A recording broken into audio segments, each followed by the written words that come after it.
Hi, welcome to Silent Generation. Welcome back, Nathan. Back to America.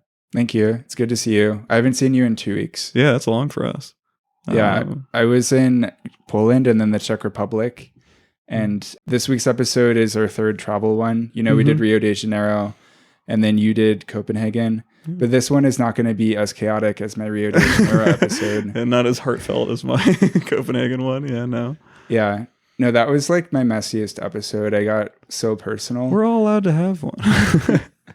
This one has like a bit of an interesting anecdote about like how I ended up in Europe this summer. Because I kind of wanted to go. I hadn't gone in 6 years.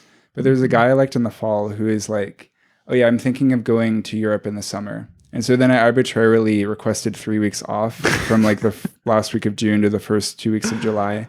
And then I was able to extend it so that I took a 27-day vacation. That is crazy. I cannot even imagine not working for 27 days. Wow. Yeah.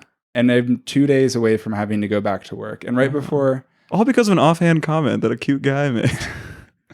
Yeah. And he didn't even go to Europe this summer, I'm sure. Because he's not very good at following through with things, including dating people like me. There you go. His loss. Because the way I figured out that I should stop dating him was I saw a psychic who made me realize he was a loser. But no, the psychic... Your decision-making process is so different from mine. Like, even like, I don't know. I've been wanting to go to Montreal, and then I think I've been the flaky guy in that. But you like just offhandedly heard like Europe, and you're like, all right, time is booked. Now time for flights. Like you I make things happen. Yeah, you do. Yeah, I really do. But this guy, okay, the psychic guessed his name correctly, which was amazing. It was the first psychic I'd ever gone to see. Yeah, that's a big hit. But yeah, he told me all these things where I realized like, oh, he doesn't follow through with things. He doesn't commit. And I didn't walk away from anything really from dating him, except I took this like long period of time off in the summer, which was nice. Man, I guess, you know, psychics are cheaper than therapists. Like you got like a value, like you got a decision, like you moved forward.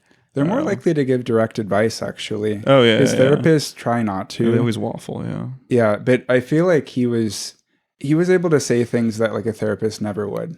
Also male psychic? He was a male psychic. Strange. 7 years old. Okay. And so the person who recommended me the psychic was like, okay, I think he's the real deal because he's too old to know how to use the internet. It's not like he's Googling people and figuring out these details. Oh, that's true. That's true. There's like a golden era of psychics who you trust to be inept enough. Yeah. It was nice too because it was supposed to be 30 minutes, but then it lasted like an hour and a half for some reason. Oh, whoa. And unlike a therapist, doesn't bill you on the hour or whatever, but yeah. Yeah. Nice. So that's how it happened. Yeah. Okay, so today's episode is going to fit into our 3-part series on Bohemianism. So right at the end, I'll talk about Prague, which is part of Bohemia, which is one of the regions of the Czech Republic. But first, I went to Poland.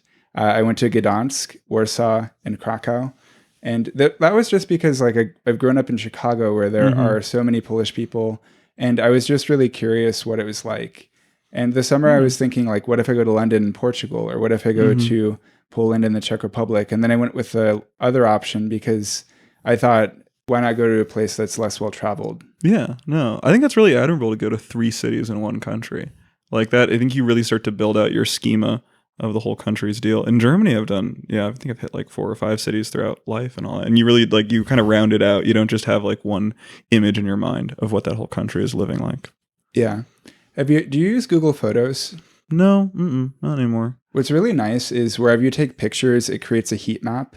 Oh. So I'm not one of those people where I count the number of countries I go to where I'm like, okay, this is my 8th one, which of the Czech Republic was my 8th one. But I, throughout the trip, was like just looking at a heat map of every place I'd been. Wow, yeah. Because it was really interesting, like seeing the map just grow so exponentially large in Central Europe. Yeah, really beating the streets in Central Europe. So the first city I went to is Gdansk. Have you heard of it before? I had heard of it, but like, not that it's a cultural backwater or anything, but it's just not one of the big ones, I would say. That's the one that surprised me most out of like your list of European cities. Yeah, it's the 5th largest city in Poland. And I wanted to go to it because it's close to the ocean. I went swimming in Sopot in a town nearby. And Gdansk is on the water. It has like a history of shipbuilding. So it was just like, I wanted to be there and be close to the water to relax. Wow. So that was why I started out in Gdansk. But it's a really interesting city because have you ever heard of the free city of Danzig? No. I thought you might have heard of this because it's related to German history. Yeah. But in between World War I and World War II, after the Treaty of Versailles, Gdansk and the surrounding region, the Tri-City area of Sopot and Gdynia, that became the Free City of Danzig, which was sort of like, think of it as like German Hong Kong in a way. Yeah. Just like a political entity that's like outside of everything else. And so it becomes like... Yeah, it had like very specific laws with trade. And it was also culturally very important to Germany. So it's actually the site where World War II started. That was the first place to get invaded by the Nazis. Oh, wow. So Gdansk is very historically important because it's both the city where World War II started and it's also the city where the collapse of the USSR started, because there was a shipyard, the Lenin shipyard, and there was like a labor union there that got really fed up with the Soviet Union in the 80s and 90s. And then they started to organize, and that's how Poland became the first Soviet bloc country to stop being part of the USSR. Wow. Interesting. So it's extremely historic, but it tries to look historic, which I actually really appreciate. I think across Poland, this will probably come up a few times as you talk about the cities. It's like, due to heavy damage from bombing and stuff, they've had just a chance to kind of like reimagine and play with their own history, and kind of selectively choose memory-wise like what gets to be seen as Polish. Yeah, because most Polish cities were bombed. Krakow is an exception, but Gdansk, Warsaw, most of the others, the downtowns in particular, like the city centers, those were just like leveled. There's really nothing left from the original like city of Gdansk pre-World War II, besides like St. Mary's Basilica and like one street, I believe. So the majority of it is new, but it's made to look old. And it's actually really pleasant because it goes to show like you can build new places with like urbanist guidelines that are walkable, that are as charming as, a city built 500 years ago. Oh my God, this looks like Dutch in some areas. Like with the little, the stepped like gable at the front of it. I can't believe this stuff is like a reinterpretation. Wow, they really I think landed that's intentional because Gdansk, it historically was like a city of trade, and it had like different influences from different cultures across Europe. And I think that the vernacular architecture is in reference to the Low Countries, I believe. I think Gdansk I've heard about on like 99% Invisible, that podcast. They talk about how a lot of the buildings were inspired by paintings they could find from before. And one of the paintings had actually made the buildings taller than they were. So when they built the new buildings, they based it off the painting. And so they've basically like brought into the world a built environment that was dreamt of, but never actually real. So I don't know. Yeah. Interesting stuff. No, I mean, there is like self-mythologizing in Poland, which actually I grew to really appreciate. Like they didn't have sovereignty for the majority of their history because like different states were invading them. Their neighbors, the Germans and the Russians, they're still very, more so Russia, but they're very mad at them still. Yeah, very sensitive and very, Like I went to the World War II Museum in Gdansk, which I believe is a national museum. And the very first piece of wall text, it says like World War II was horrible and it was equally caused by the Germans and the Russians. Oh, wow. That's that was like kind of determined by committee in that sense, but that's interesting. They really because in America, no, the Nazis that's the only like part that we know. We know the Nazis invaded Poland, kicked off World War II, and then America got involved with Pearl Harbor, and that is the story of it. Yeah. When I was in high school, like history teachers would tell me and everyone in the class that like the Soviet Union, they were the ones that really put an end to World War II. They sacrificed the most men, and they like sacrificed a lot in order to get the war to end. And so my perspective on World War II as an American is that like Russia wasn't they weren't part of the Axis. They weren't like the bad guys. But from the Polish perspective, they were then occupied by the USSR and under an authoritarian regime. So like, the World War II Museum, the Solidarity Museum about the labor union, they paint Russia as being like really bad. Yeah. I think I encountered some like Polish historical revisionism on a job site actually. my first job, I had this great plumber's assistant I'd work with, and he's just very chatty and sociable. And he found out that I was Jewish, and just unprompted, he says, like, we really helped you guys out in the war, in World War II, which it's a much more complicated story than that. Like, some Polish cities collaborated, some of them protected their Jews, but it's not a blanket, just like we helped you guys out kind of thing.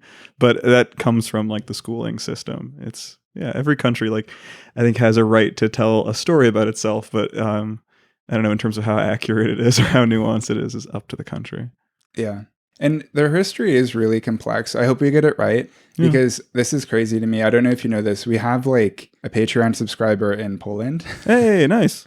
And one in the Czech Republic. Oh, wow. Which is like crazy. We got to land this, yeah. I know. I really hope we do a good job with this. But yeah, I thought Gdansk was really pretty. It was a good place to start out with. I was solo traveling for the first part of the trip. So while I was in Gdansk for 3 days and then Warsaw for 1 day, I was by myself. And it was nice to take everything in and just be in a new place. Yeah. When you're solo traveling, like how early do you start your day? Oh, well, I have like a weird sleep pattern already as someone with sleep apnea where I don't sleep well most of the time. So I was simultaneously like feeling the effects of jet lag, but then not. Geez, yeah. But yeah, I wasn't like trying to wake up at noon or anything. I felt like I'd get out by at least 9, which was nice. I feel like I always like get myself out like almost too early when I'm like, I get that little like, time is sacred, I'm in a new city kind of thing. But no, I think 9 o'clock is good. Coming back here, I've been waking up really early. So yesterday I went to the grocery store at 7 a.m. and it was so nice. I almost want to travel to Europe just for that bonus. Like when I came back from Copenhagen, I was the best employee and I was like hammering out emails at like 6:30, 7 a.m. Like, because you're mentally sharp at the right time. I just felt like, I don't know. And then you just like slowly shrink back to whatever your stasis is. You know, it's something about Europe that I didn't know until this trip. The sun rises in the summer there at like 4 a.m. Oh. No, I've experienced that in Germany. Yeah. From staying out at a club until like the sun rises. Yeah, but it's easier over there, yeah. In April, I was in LA and I stayed in a hostel and I stayed with this guy who was British and he would like cover the windows with curtains before going to bed every night. And I was like, why? It's so nice to wake up with the sun.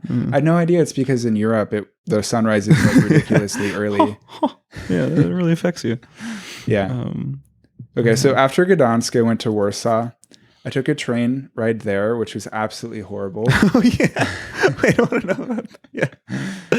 So if you're buying train tickets in Poland, there's a website you use. It's called like innercity.pk or PL or something. But a lot of it isn't in English. So I bought a train ticket not knowing that it was a standing train ticket for 3 hours. Crazy. That is rough. I feel like specifically you have those like issues with standing, right? Don't you? No, I actually prefer to stand because it's better for my body. Like most people shouldn't be sitting, but me in particular, it's better for me not to. But 3 hours is too long. No, that's crazy. But there was a little outdoor portion of it, right? That you got to see of the train. Am I misremembering that photo? Oh, no. I just took a video of like my view from inside the car. I was standing in like a hallway the whole time. There was something to lean against at least? Was there a little like half seat? The wall? No, there wasn't a half seat. Man. No, it was horrible. And I didn't know before getting on the train that it was like a standing train ticket. So I had to like figure it out, which was really stressful. Yeah, no, I ended up with a standing train ticket for 30 minutes from like Copenhagen to Malmo. And even at the end of that, I was like, geez, I wish I had a seat. Yeah. Because that would never happen in the US. Amtrak, one of the few things they can do to try to make train service in the US seem appealing is they give customers really nice seats with a lot of legroom. No middle seats. They always brag about that. Yeah. And so I didn't know that was a thing. It feels really dangerous because if the train were to derail going at like 60, 70 miles per hour, like I would have broken bones or died. No, that is true. That is true. Yeah. But it was at least a pretty like scenery as you went through. Was it like through small towns and everything? It was nice, but that was when I was making all the posts for the Manouche Jazz episode, which took like an hour and a half because we put out 2 episodes in one day. So I was like standing there writing all these descriptions and collecting all these photos, and it was so chaotic. Oh man! Because there was a guy that would go from one end of the train car to the other with like a cart, like a trolley full of snacks and drinks, but there was no space for him. He had to literally like, anyway, it was just such a miserable existence, that guy. Did you get any snacks on the train? No. No? No, I was content just being miserable and standing. That's because I've had like nothing but amazing European train travel. Like, oh my God, German trains, the one from Berlin to Munich is like smooth as can be. And I got like some currywurst and a beer. Like, it was amazing. Yeah, the train ride I took from Warsaw to Krakow was really good, but I'll get to that in a moment. First, Warsaw. Yeah. Warsaw was really cool. So most Polish people, if you're going to Poland, will tell you not to go to Warsaw. It's kind of a generic big city. It is very like, it has very low population density. Or no, that's not the way to say it. It's just the buildings are very spread out. The roads are very wide. There were stroads. In Gdansk, I didn't see any of those, but there was so much space, like even on the sidewalks, that they put the bike lanes on the sidewalks. Like the roads were just ridiculously wide. Yeah, that sounds like some 1800s, like downstream of Haussmann type of stuff where every European city just blew out its boulevards. Yeah, I could see that. But I ended up liking Warsaw a lot, actually, because I spent 24 hours there, which was the perfect amount of time to see all the like cool things. Yeah. I went to like the Palace of Culture and Science, which is this like Soviet skyscraper. Stalin built it, I believe. It's very similar to some of the like Soviet realist skyscrapers that were built in Moscow. But that one, it's the tallest, or was the tallest building in Poland for a long time. It's now the second tallest. You can go up to the top of it and see the city. That was the first thing I did, and it was a really cool view. Yeah. Man, Soviet realist. Is that what it's called? The style? I didn't see any of it in Gdansk. Oh, yeah, no, they've wiped that away, yeah. Wow, that's interesting. It is very grand and imposing. And it is like, it's not like modernist like the apartment blocks. And it is also like, it's a pastiche of like just classical enough, but not like really like yearning for the past. 'Cause you can't be doing that in communism, you know? Like you have to be always looking forward. But yeah, there's like columns. There's a lot of like the elements, like classical elements, dentals and everything. But yeah, no, there was a period of Soviet realist architecture where it wasn't quite modernist and minimalist yet. Like shortly after the USSR took over all of these Eastern Bloc countries, it then like had architectural styles that were a bit more similar to what was locally preferred. And so in Poland's case, it was like kind of a Renaissance style, but that period has like a hard end. It was like before the 60s. Yeah, like a missive came down from above and they're just like, no, we're changing things. It actually kind of reminds me of like American stripped classicism, like the Pentagon, which is not really thought of as a piece of architecture, more of just a shape. But no, it's like taking classical stuff, but stripping it back a bit. And like, this is the Great Depression, you know, like you want to make things less ostentatious and also just easier to build. Yeah, we both kind of arrived at a similar thing. Yeah, it was cool to see the architecture. So there's the viewing platform, and then there's like 3 museums and like 5 theaters in the building. Wow. It's like a really big cultural center. But after that, I went to the Modern Art Museum, which is nearby. I then went to like one of their malls. I like malls. Yeah, I was saying on the malls episode that like, yeah, European shopping centers, as they call them, are just like, it feels like you're stepping back in time to like the heyday of malls in America. Yeah. I didn't see like any clothing I really liked, but it's always interesting just to like take in what shops are doing and like which ones exist abroad. So you didn't feel the urge to buy some capris? When that's how like in my mind's eye, a European shopping mall is just entirely capris of various sizes for men. I bought in the mall I did buy one thing. So in Gdansk, I bought sunscreen before I went to the beach at Sopot. I bought like a children's travel size one. And at the checkout counter, the cashier, they gave me this like what I thought were stickers. It turned out it was like the miniature version of like a board game called Double or Double. They gave you a board game at checkout? That's crazy. For free. And I was an adult, but they were like, oh yeah, because they said it all in Polish, but they were like, yeah, because probably for your kid that they think you have. Yeah, they probably think I had a kid. That's funny. But yeah, I got this and I was like, oh, this is interesting. So then I got the real version of that for a guy like. But yeah, I got that at the mall. Oh, wow, shopping at the mall. Yeah.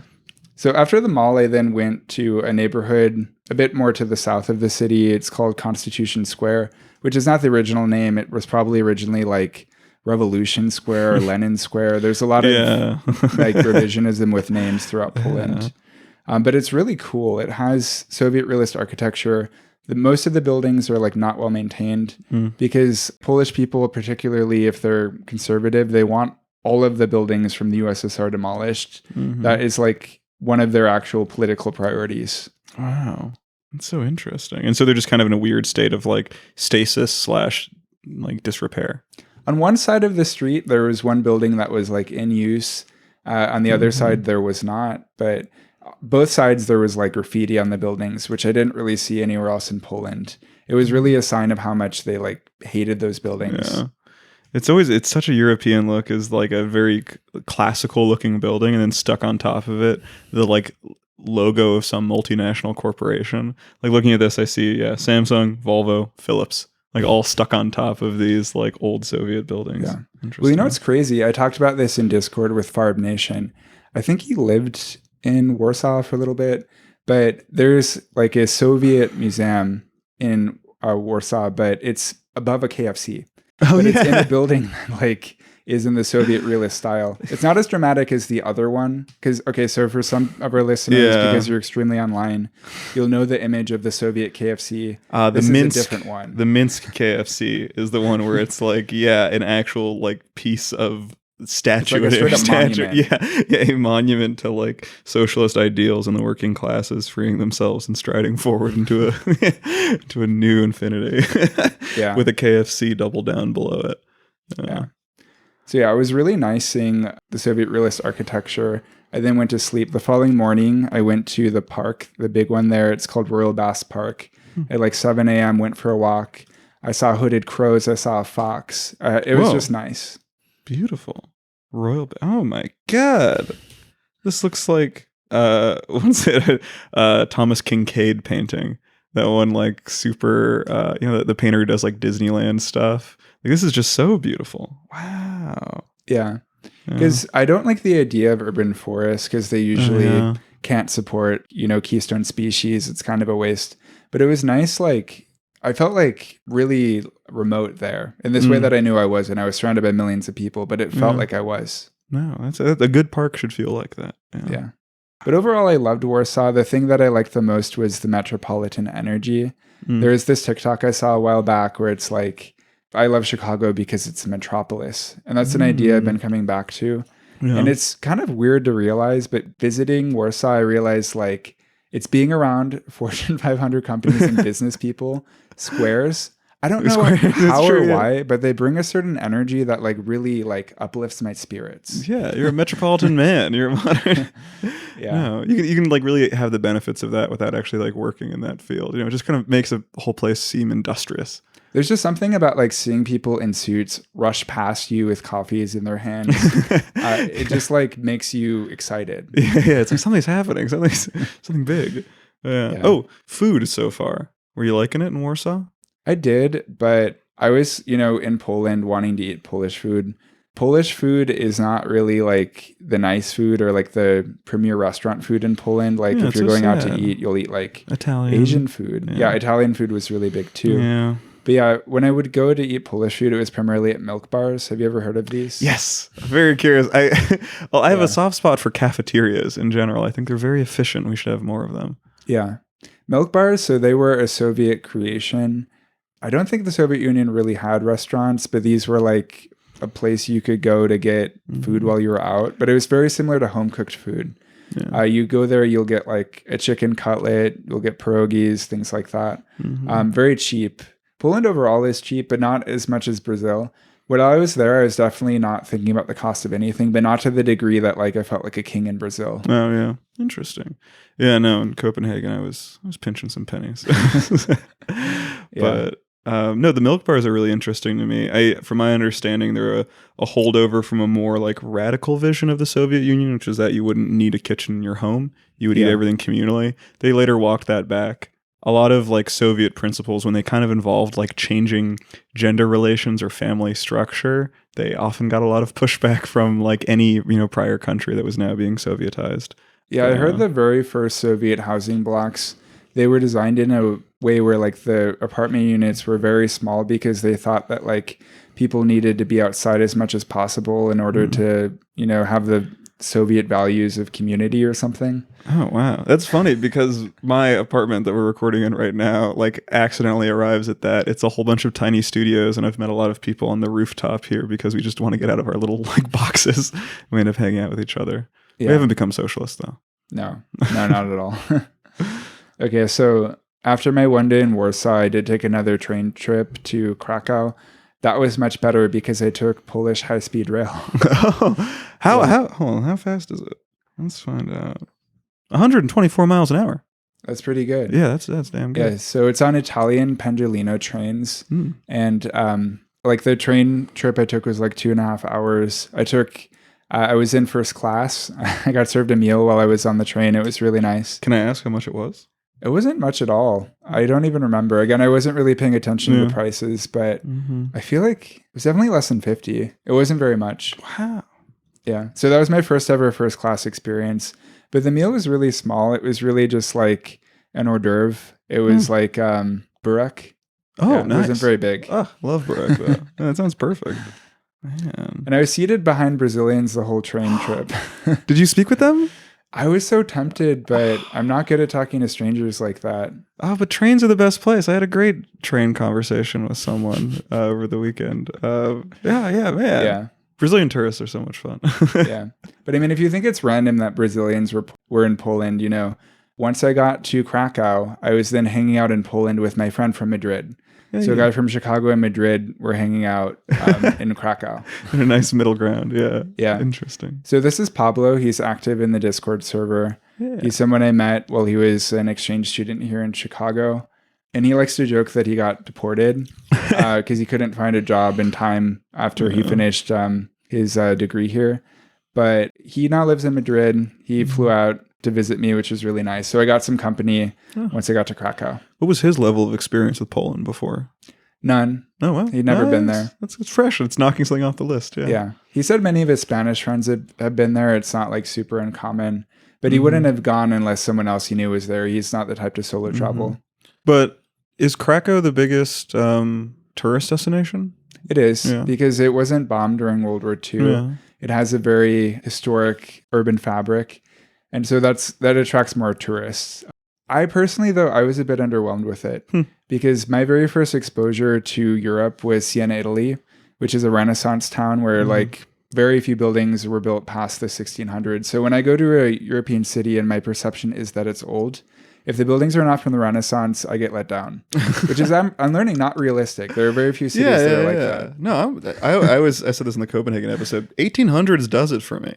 You know, early 1800s, like that still feels old-timey Europe to me. But once you see the Renaissance, though, it's hard to. I mean, personally, I thought that like the buildings in Krakow that were from like the 1800s, 1700s, I like the buildings from the 1900s here a bit more. I wasn't that blown away with the architecture. Yeah, there's a little more panache, especially like 1920s Chicago stuff versus like I don't know, mid 1800s, just there's Polish less regal ornamentation stuff than what I see here on average. So I wasn't as blown away with it. Although the like Ranakwauni, the like central square, that is like gorgeous. It's one of the best like city centers in Europe.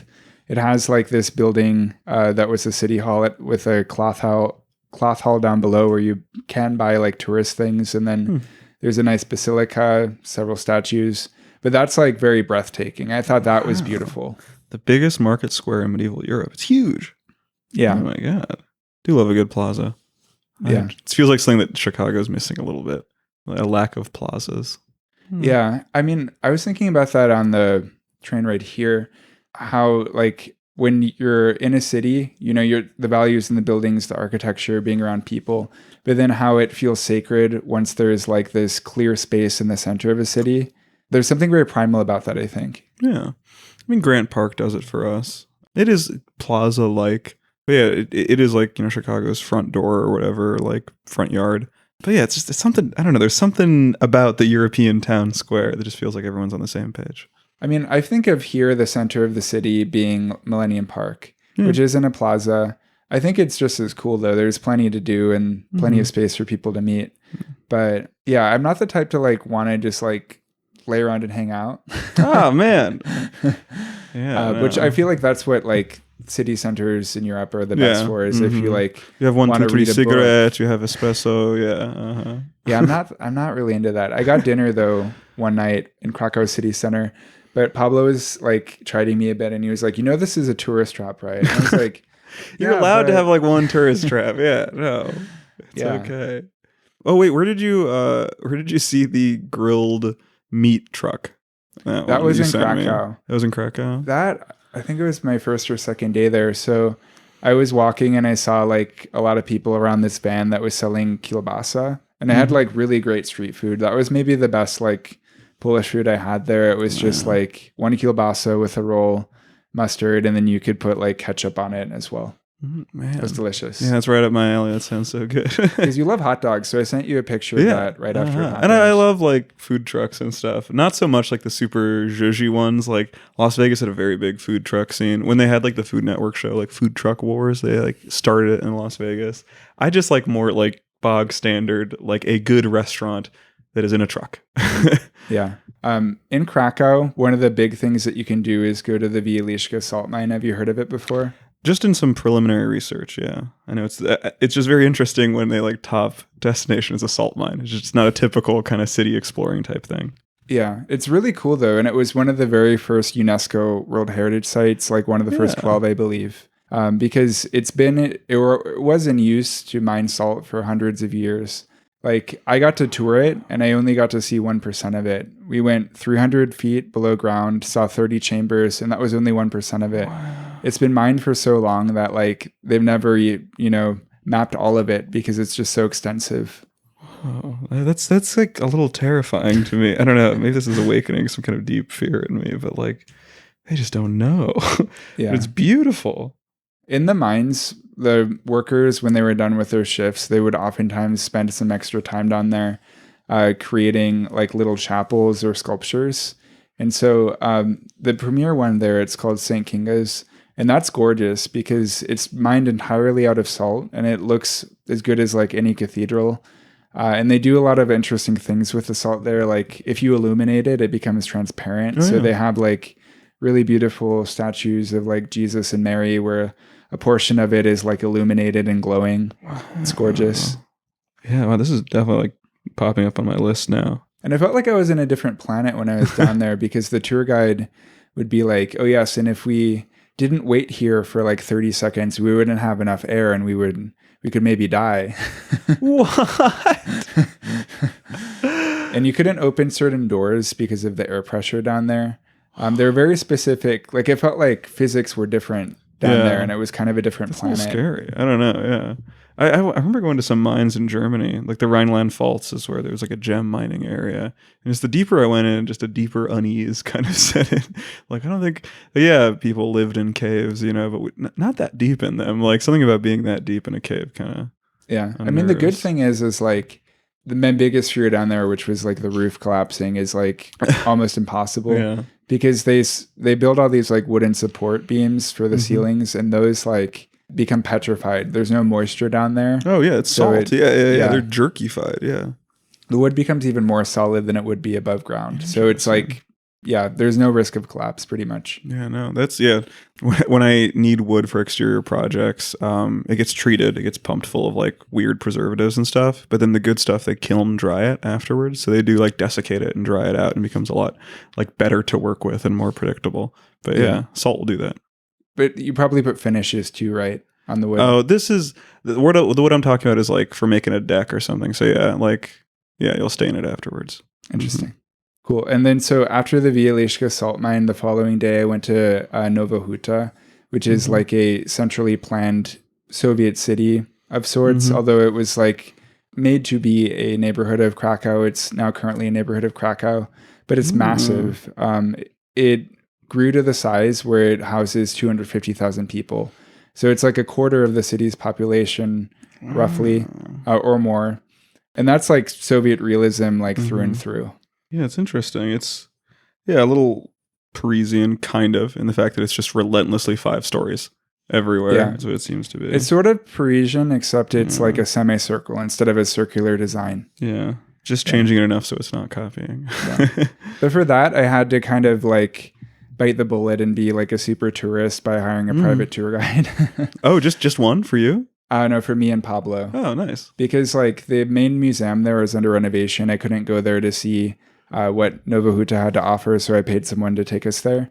And yeah, it was really interesting because we got to see like the general layout of the city, and then we got to see some administrative offices, some like bomb shelters. And then I saw this like church, which was constructed by basically John Paul II. He was the Cardinal of Krakow before he became Pope. Yeah. He had a lot to do actually with the fall of the USSR. I didn't realize this, but so after in the north, the Lenin shipyard initiated solidarity.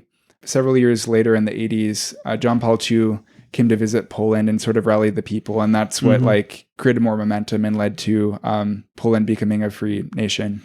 Yeah, I kind of like, it took me a while to realize that with John Paul II is that it's not, he like for Polish people, he's not just a like religious Catholic figure. He is a figure of like Polish re-independence and true independence and not being a puppet state.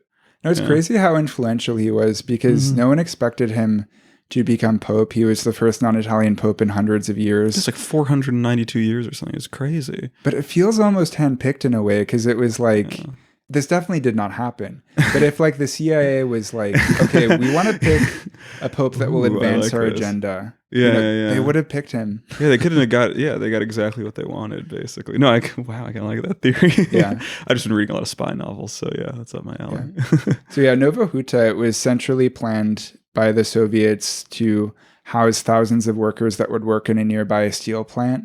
And that steel plant, like Lenin, Stalin, they loved factory workers more so than farmers, more so than any type of worker. That was like the ideal Soviet citizen. So they were trying to make the area essentially more like communist, more Soviet. So that's why they made this huge investment in a city for 250,000 people there. Wow.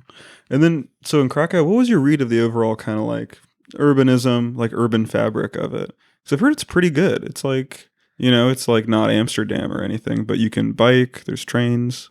Well, okay, as an urbanist, if you're in a European city and it's on a grid, it was like somewhat influenced by Haussmann, or there was some sort of like City Beautiful influenced urban design that happened in the 1800s or later. That's the case with Krakow. It's on a grid. I feel really bad saying it, but it's not like a Renaissance city. It's not what I was expecting. It's not winding little streets and all that. Yeah. No, there's just a handful of like churches and other structures that don't really line up, but the majority of the buildings in the old town of Krakow, those are like on a grid. But yeah, I liked it overall, but I was like the least sort of like enthralled with Krakow, but I still had a good time. I feel like I did get to know pretty much everything I wanted to about Poland. My like curiosity is completely satiated. That's so nice. Yeah, this is such a good like follow up to our Casimir Pulaski episode. We're both just curious about the Polish nation. And we're really putting Poland in the spotlight. Yeah, as it deserves. Yeah. And this is the best time in Poland's history because they're experiencing some of the largest economic growth in Europe. The Polish tiger. Yeah, a lot of companies are moving there. A lot of jobs are getting moved actually from the US to Poland because workers there are great and also a bit cheaper to hire. Like when I was actually in Nova Huta, the tour guide, he mentioned that, do you know Kronos, the video game? No. I didn't either, but there's a new one coming out soon. Kronos 2. And it was created by like Polish developers, I believe. So nice. They're doing this like week-long event where like they're getting all these gamers in this like Soviet realist abandoned building, and they're just like setting up all these like computers for them to test out the game for a week, and it's like this big event. Interesting. Yeah, no, I mean, Poland has really like risen up as a Central European country, like economically. They're definitely a seat at the table. Yeah. Okay, so that was Poland. Unless you have any more questions about it. Did you bike? No, I didn't bike. I did take like trains, or no, not trains, because they just had trams. Warsaw did have subway trains, but I didn't take them. I chose to just walk because like when else I'm going to be there, I should just like take in the views and learn what the city's like. But yeah, they had trams, and otherwise I just walked and that kind of thing. So once me and Pablo were done in Krakow, we went to Prague. This was a bit of an afterthought for me, honestly. I was really excited to go to Poland. I was like hyped about it. Yeah. Prague, I decided to go to it because I'm ethnically Czech. My last name is Czech. my family's been in Chicago for 5 generations, and I was just like, it will be nice to see what it's like. Yeah. So I decided to go there for 3 days, and I really liked it because it had that metropolitan energy. It was the largest city I went to, and it felt like a much bigger deal than any of the Polish cities I went to, because it seems like the cultural capital there is a bit more decentralized. Whereas in the Czech Republic, Prague is like over 1 million people, and the next biggest city is 400,000. So yeah. it's like much more really unipolar. Yeah. Interesting. Yeah, it's like 10% of the population. Wow. And I could see myself going back there, actually, because I spent about 3 days, and I didn't go at the perfect time. So according to Pablo, the Platonic ideal of Prague is Prague in the fall, because it has all of these beautiful sculptures, a lot of Gothic cathedrals, and the trees get really beautiful in autumn. So that's the best time to go. And I was there in the summer, so I want to go back and experience that, and like go to a national park and see more of the city. Yeah, I went to Prague when I was a kid. I don't have too many memories of it. My family has like a connection to Prague. We're not like ethnically Czech, but we were passing through there as Jews on their way, you know. Your last name has a relation to Prague, I believe. Basically, yeah. Bohemian. Yeah. I'm a Bohemian at the end of the day. Yeah. But yeah, my memories of it as a kid were just, I remember the tram lines everywhere and lots of pigeons. So I just feel like, I remember saying I felt like I was in a bird cage, because there was always wires above and there were tons of birds everywhere. I saw more pigeons in Krakow, actually, because they're actually a bit of a symbol for the city. Krakow has 3 symbols. It's like a dragon, this like silly little jester on a fake horse, so I forget the name of it, and then pigeons for some reason. I believe there's like a folk belief that they're like knights or witches or something. Wait, is it Stanchik, the jester? That guy? Yes. Yeah. I love the painting of him. It's the painting of the sad jester. Wait, no, that's a different one, I believe. Oh, but he's anyway, important to me. Yeah. So Prague, when you were there, do you remember seeing any of the monuments as a kid? The Royal Palace. I remember seeing that. That's about it. Yeah, Prague Castle. So, yeah. That, that's where the Royal Palace is. Yes. You're probably, So that's actually where the president of the Czech Republic and the seat of government is. It's the largest castle still in use in Europe, which was really cool. I didn't know that before visiting it. But I saw like men with guns, and I was like, oh, this probably isn't normal. Like, why am I seeing this here? It's like actually functioning and still like, filling its need. Yeah. But that was gorgeous. I went on like a tour. I got to see the cathedral there, and then also part of the castle where the defenestration of Prague happened. Things like chucking that. people out of windows. Yeah. Chucking Catholics? Which, it was Catholics. Oh, man. Something I realized is like, okay, the Czech Republic, it's a very godless country. They do have it's true. Yeah. And their reason for being so goes back so much farther than I thought. I thought it was just because they were like a Soviet influenced country, and like, the Soviet Union didn't like religion, and that was like why so many people didn't believe in God there. But really it's because their like belief in faith was shattered a lot earlier than that, because there was Jan Hus, and Hussitism, sort of the beginning of the Protestant Reformation, happened there. And then there was like a re-Catholicization that people never really bought into. So anyway, it just goes back really far. But they do take really good care of their churches. So the cathedral that's at Prague Castle, it's gorgeous. It has like a stained glass window from Mucha, like Mucha. Am I saying that right? Alphonse Mucha. Oh, sure. Yeah. I don't think it's Mucha. I don't know. Sorry. Usually when I say like words in other languages, I reflexively pronounce it like Portuguese. So that's why I said it like that. Yeah. But so, it was really pretty. And they're putting in like a brand new organ that's like made out of glass and like transparent. It's going to be beautiful, I'm sure. Wow. No, it's definitely a cultural capital. Oh, I noticed you saying Czech Republic. What do you think about the change to Czechia? Had you seen that around there? I started to kind of try to force myself to say like, I'm going to Poland and Czechia. It didn't feel right. And then I kept like, I looked at Wikipedia and it's like the Czech Republic. It doesn't say I Czechia. Right. So I'm like, if that's what it officially says, I'm not going to use the shorter version. Yeah. I always get a little worried when countries do that. It feels like they have something nationalist coming on whenever Turkey just changed itself to Turkiye, which is just like, no, it's like, it just wants everyone to, pronounce it correctly. Yeah. I mean, it's interesting to think about Czech nationalism and Bohemian nationalism, because I realized that like the Bohemian people the way to say it is like, it's not that they were stateless, but they didn't have like a nation state for most of their existence. Poland too, where it's like they were controlled, say, by the Holy Roman Empire or the Habsburgs. So there had to be like self-mythologization and sort of like this national narrative in order for nationalism to happen. Like I got to visit their national museum, which I didn't even know was there. I stayed at a hotel there that was like near a metro stop called Museum. So I got off there and I saw this huge building that was just absolutely gorgeous. And I was like, what is this? I then went to it not knowing what it was. And I learned this through an audio guide that I did. I actually couldn't find information on it online, but it was originally called the Museum of the Bohemian Kingdom. Because when you enter in the main lobby and then this like side room, which is like, I believe called the Pantheon, but it has around 30 statues of the most important people in Czech history. But it's like, all of this is just sort of, or was at the time meant to sort of like foment nationalism and like Bohemian pride. Wow, this is a beautiful building. I'm really blown away by it. I love those stairs on the inside and the red carpets. It does remind me actually of the Art Institute with the layout. That's what I was going to say. Yeah, it's a very Art Institute style layout. I wouldn't be surprised because they're both museums and like this one is like one of the nicest ones I've ever seen. So I wouldn't be surprised if the Art Institute was inspired by it. Wow. Yeah. You did the whole tour of the museum?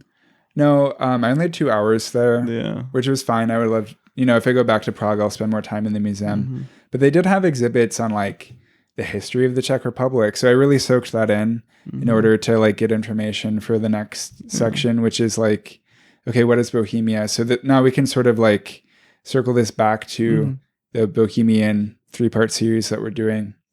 So the Czech Republic, it's currently composed of 3 sort of distinct lands. The Republic part refers to there being, distinct polities or entities. And these are Bohemia, which is the largest, and it's the region to the west, Moravia in the east, and Czech Silesia to the northeast. That's kind of a tiny sliver.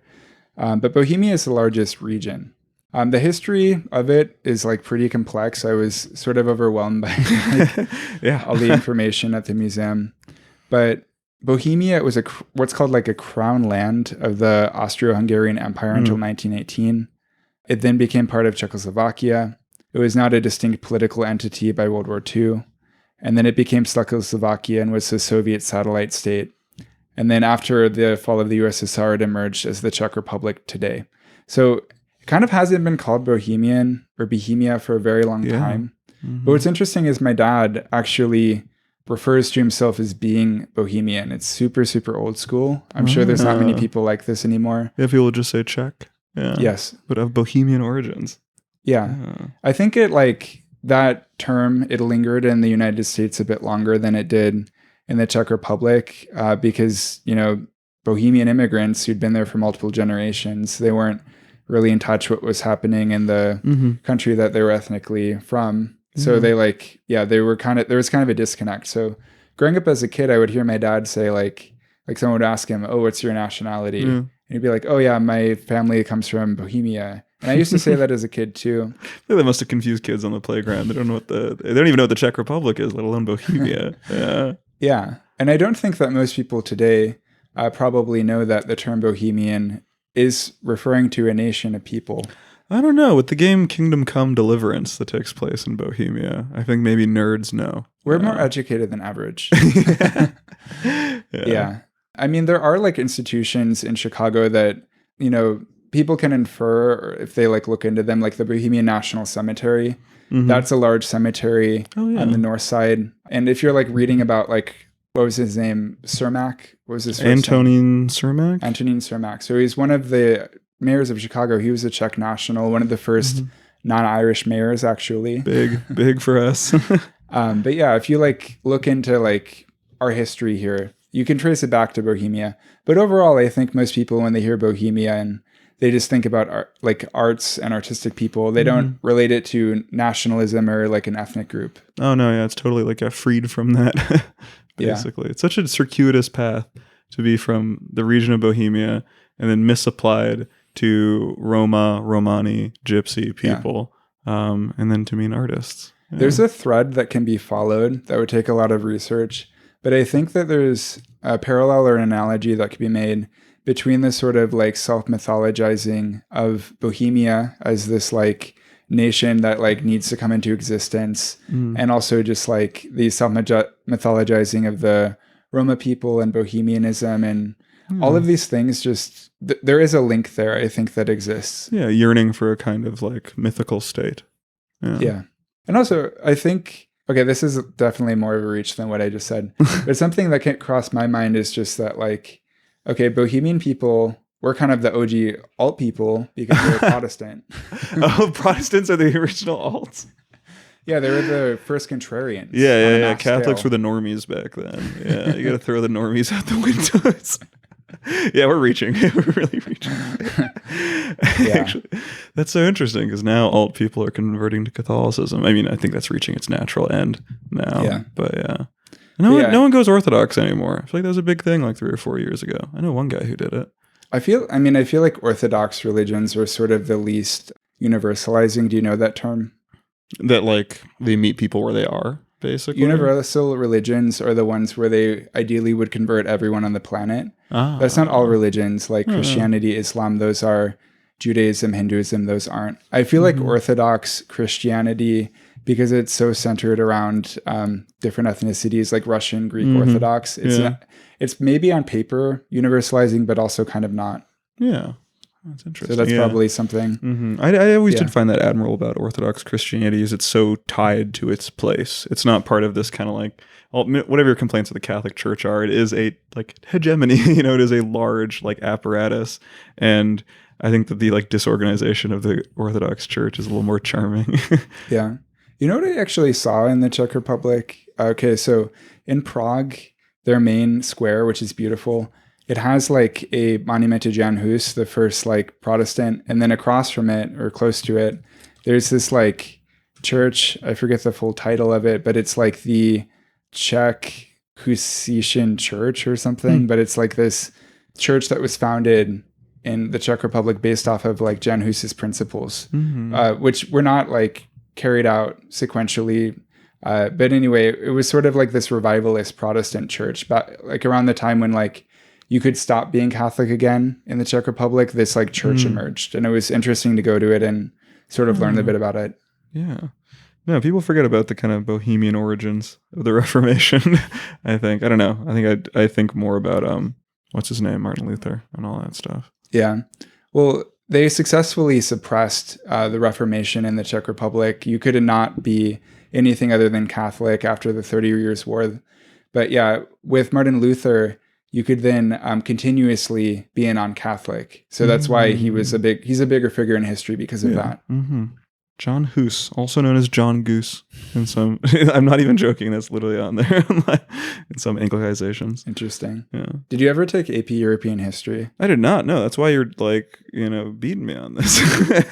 I just listened to In Our Time History, the BBC Radio 4 podcast. That's where I get my European history.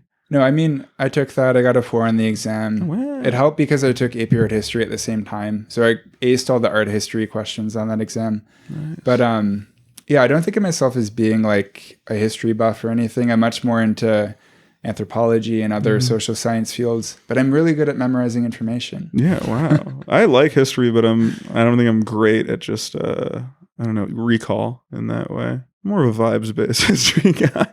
Yeah. And then just to make sure the episode is an hour, because we have a few more minutes to get there.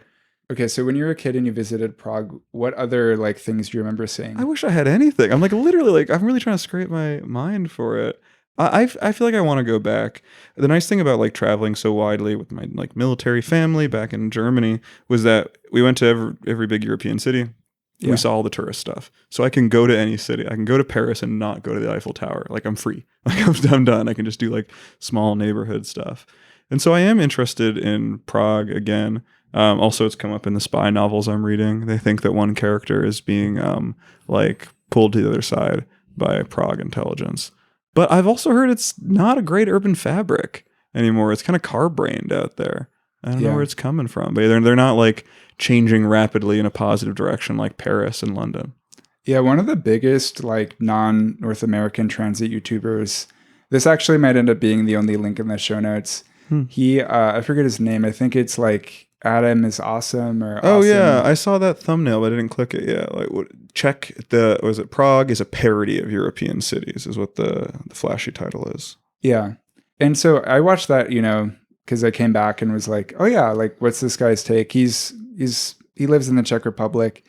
And his opinion is that like Prague is not moving in the direction of being walkable and like expanding its metro system to the degree of say like Paris or anything like that. And that there's just like a preference for parking spaces that he feels like the city shouldn't have. But it was interesting seeing so many, like 4 cities in Europe in about 12 days and comparing like the cultural norms around crossing the street and riding your bike. Oh. And like in Krakow, the cars would always wait for you if you wanted to cross the street. Whereas in the Czech Republic, I did feel like I'd get hit. Oh man, no, that stuff fascinates me. It's been really on my mind as the weather has gotten good in Chicago, and I'm not the only cyclist out there. And so you get into those kind of like, all right, what's everyone's kind of level of like competency, and what are the norms of this? Yeah. I did see the least number of bikes in Prague, but I did think that like both historic and then also sort of simulated old towns of like Gdansk and Warsaw and other places, I can finally see why like cyclists, they complain about the aesthete urbanists saying they want like brick roads because they're like, oh, it sucks to bike on. Because it also kind of sucks to walk on. Oh, like cobblestones and stuff. Yeah. Because like, I have a bit of an ambulatory problem with my walking. It's much easier to walk on a level surface. That was my observation on Copenhagen, which is that like thanks to the ADA, America has really flattened itself. Yeah, I don't know. I think I don't pick up my feet enough is what I learned by going to Europe. Is there's always little cobblestones and stuff to catch your feet on. It seems things are just a little less even. But here it feels like we have a perfect transition between everything. You know what I figured out this week through my iPhone? Okay, so the health data app, it counts the number of steps, the number of miles you walk. It also detects like your gait, like to see if there's anomalies to like pretty kind of weird degrees. I didn't know it was collecting data like that. I thought that was an Apple Watch thing, but just my regular iPhone is doing that to me. Yeah, but I I'm sure it's like not like 100% accurate. Yeah. But it like only knows one leg, I would think. Yeah. But yeah. How many steps were you averaging though? Because whenever I'm in Europe, I'm putting up crazy numbers when it comes to walking. Yeah, it was like about 10 per day, which is double what I usually do here, which is about 5 miles. Oh, so wow. I was feeling it. I was getting really tired and like taking 2-hour naps at 5 p.m. No, which is, hey, it's the European way. Yeah. little siesta, little Czech siesta. Wait, did you go to a gym in Europe? I think you've said like in Brazil, you've gone to gyms out there. Yeah, both times I went to Brazil. But because I was going between 4 cities this time as opposed to staying in one, I didn't bother with it. But yeah, in the future, like my next trip, which I don't know if I'll go abroad again next year. I think it might be good to hold off and not travel as much for a bit. But if I do, it's going to be to one place. I think I'll go to a bigger city and just spend a week or more there. It is nice. I got it, especially if you can find one that has like a quick connection to another one, so you can do a little day trip out. Yeah, I kind of like going a little bit more for depth than breadth. Yeah, day trips are nice. Yeah. And do you have any trips coming up? I'm going to Austin next week, Austin, Texas. But I'm putting my mind towards a Montreal trip. I think that would be fun. I'm shooting for like late summer or something.